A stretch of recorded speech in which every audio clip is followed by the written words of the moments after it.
now we're ready to head over to the EQ stage of the mixing. What we have done now with the volume and panning is what I like to call the position-based mixing, which is basically just changing the position of the audio sources in a way in the mix, with the volume pushing things to the front or to the back, depending on how loud or silent the different tracks are, and from the left to the right. So we're only changing the position kind of the audio and not really changing the audio files themselves in any way. And that's actually something we will start doing now with the EQ work. This is when we will actually start changing the audio signal, where we will start shaping the different frequencies and the different waveforms.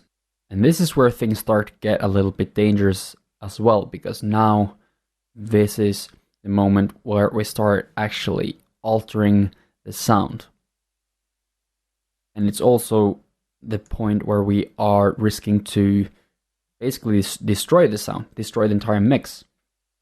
And that's what a lot of people do, me myself included, a lot of times when just applying random things to the EQ without knowing what they're doing, or trying to fix things with the EQ that should rather be fixed either in orchestration, in the mixing stage, or in the volume or panning stage of the mixing. But now I think this is a good starting point to head further. And I want to get into doing the first things I do always with EQ, which is to cut away unnecessary sound.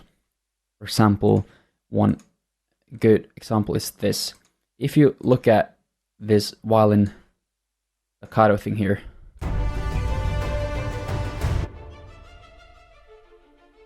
you see all this low end. I don't know if you can hear this, but I can hear this is some really, really clear low end rumble. And by alone, even you can even hear this by itself. But I'm promising you, when you start adding a lot of different tracks into this, it's really going to sound muddy and cluttered, and it's going to cover up for all the bass that you actually want to hear. You want from your percussion, from your booms, and from your bass instruments. So the first thing I'm going to do is to start cutting away the unnecessary sound from all these instruments that will only create like low-end noise that I don't want.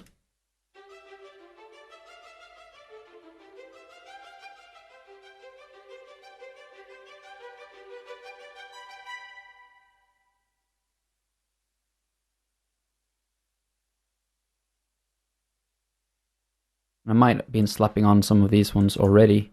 Not really sure. I'm going to take away all the EQ right now and actually save this under a different project in case I want to go back instead of trying to redo all the EQ changes I've been doing.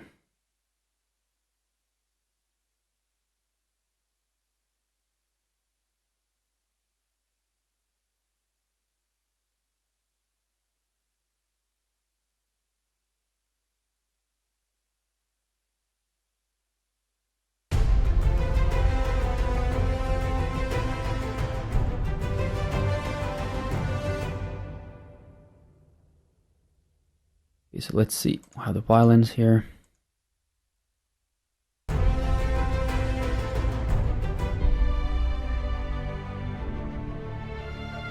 You can still see this low end noise there as well.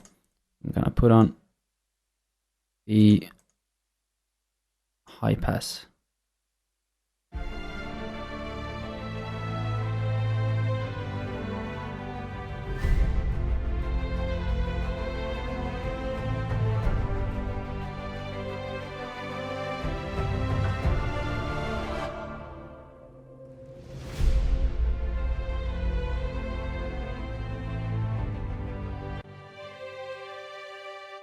And you have to be a little bit careful when doing this as well, because sometimes in certain instruments you can take away a little bit too much.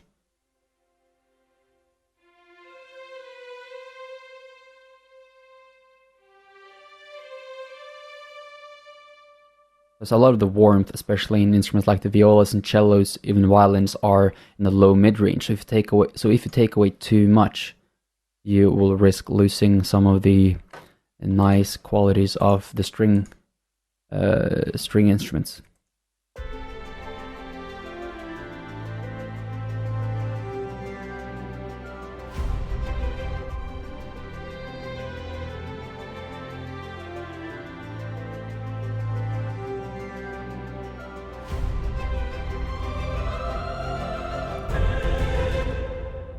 Actually, I want to import like one of the current versions that I did export, which is volume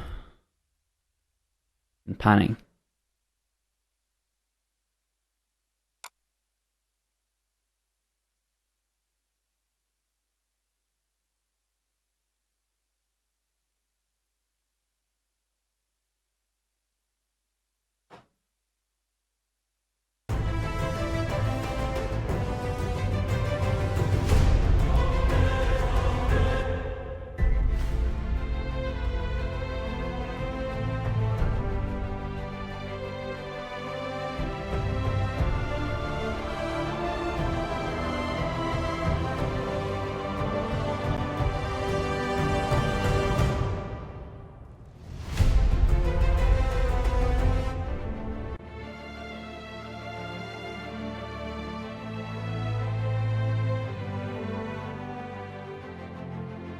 And even on the bass instruments, I take away some of like the sub elements, the ones under 50 hertz, because it just tends to open up things a little bit more.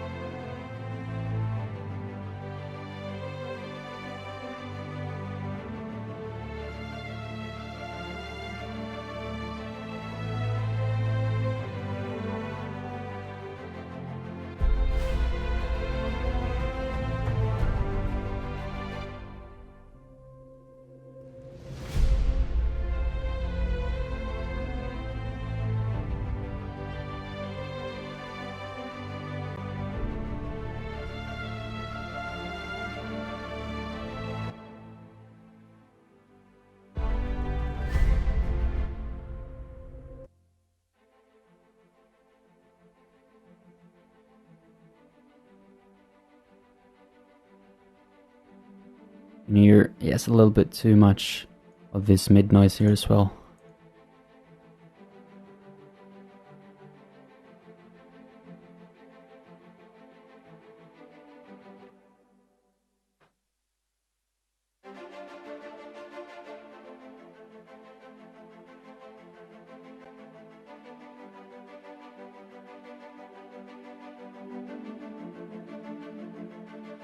You can hear the difference.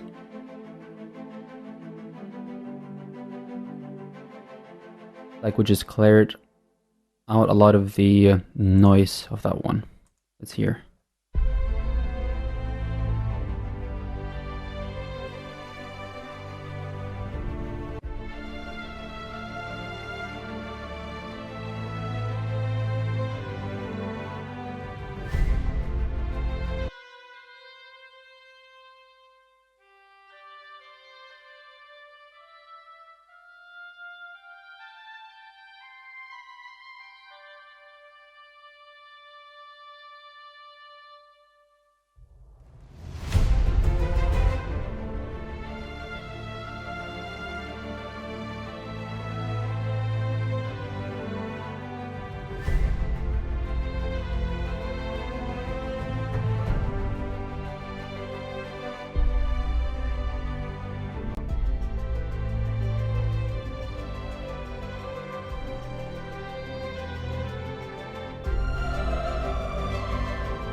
Yeah, I like to give it a little boost there. A little bit dull sometimes.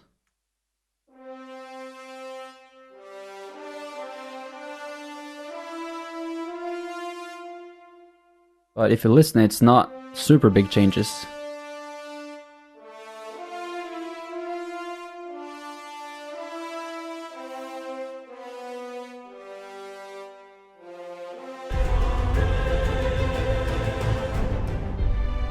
But now I'm mostly just trying to take away low end noise.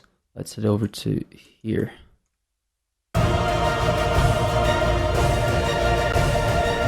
You can see all this low end noise here as well, which is from the trumpets.